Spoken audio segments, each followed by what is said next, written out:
തത്സമയം.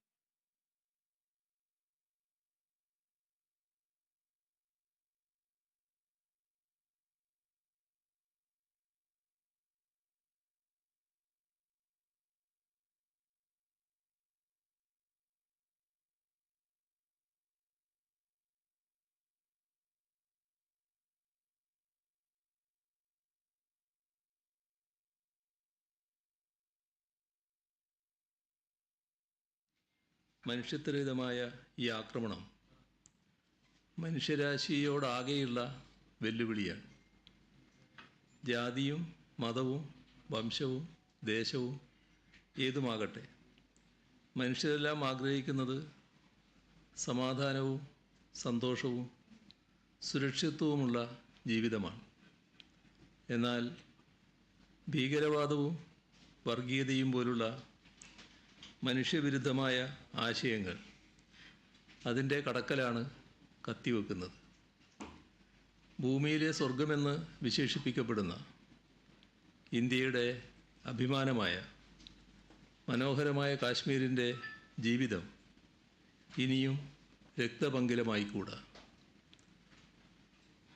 കാശ്മീരിൽ നിരപരാധികളുടെ ജീവനെടുക്കുകയും രാജ്യസുരക്ഷയെ അപകടപ്പെടുത്തുകയും ചെയ്ത തീവ്രവാദ പ്രവർത്തനത്തിന് തക്കതായ മറുപടി നൽകാൻ കേന്ദ്ര സർക്കാർ തയ്യാറാകണം.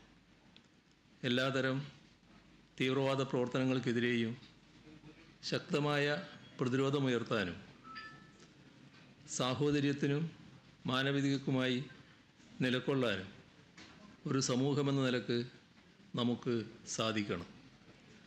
വിദ്രോഹ ശക്തികൾക്ക് ഇന്ധനമാകുന്ന വിദ്വേഷ പ്രചാരണങ്ങളെയും ഒറ്റക്കെട്ടായി നാം ഓരോരുത്തരും ചെറുക്കേണ്ടതുണ്ട്. ഇനിയൊരു പഹൽഗാം ആവർത്തിക്കില്ലെന്ന് ദൃഢനിശ്ചയം ചെയ്ത് ഒറ്റക്കെട്ടായി മുന്നോട്ട് പോകാം. വിദ്വേഷ ചിന്താഗതികൾക്ക് സാന്നിധ്യമില്ലാത്ത സ്നേഹവും സാഹോദര്യവും വാഴുന്ന ലോകത്തിനായുള്ള മനുഷ്യരുടെ പോരാട്ടത്തിന് ഊർജമായിരുന്ന ഫ്രാൻസിസ് മാർപ്പാപ്പ കുറച്ച് ദിവസങ്ങൾക്ക് മുൻപാണ് നമ്മെ വിട്ടുപിരിഞ്ഞത്.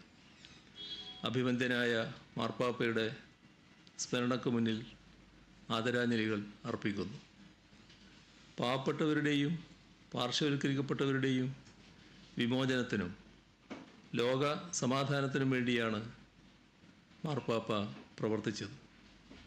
എല്ലാവരെയും ഒരുപോലെ സ്വീകരിക്കുന്ന, തുല്യ അവകാശങ്ങളുള്ള, സ്വതന്ത്രവും സമാധാനപൂർണവുമായ ലോകത്തിനായി നിലകൊണ്ട ഫ്രാൻസിസ് മാർപ്പാപ്പയുടെ ജീവിതം വെല്ലുവിളികളെ മറികടക്കാൻ നമുക്ക് പ്രചോദനമാകട്ടെ. സംസ്ഥാന സർക്കാരിൻ്റെ 4ാം വാർഷികാഘോഷ പരിപാടികൾക്ക് ഈ മാസം 21-ന് കാസർഗോഡ് തുടക്കം കുറിച്ചു.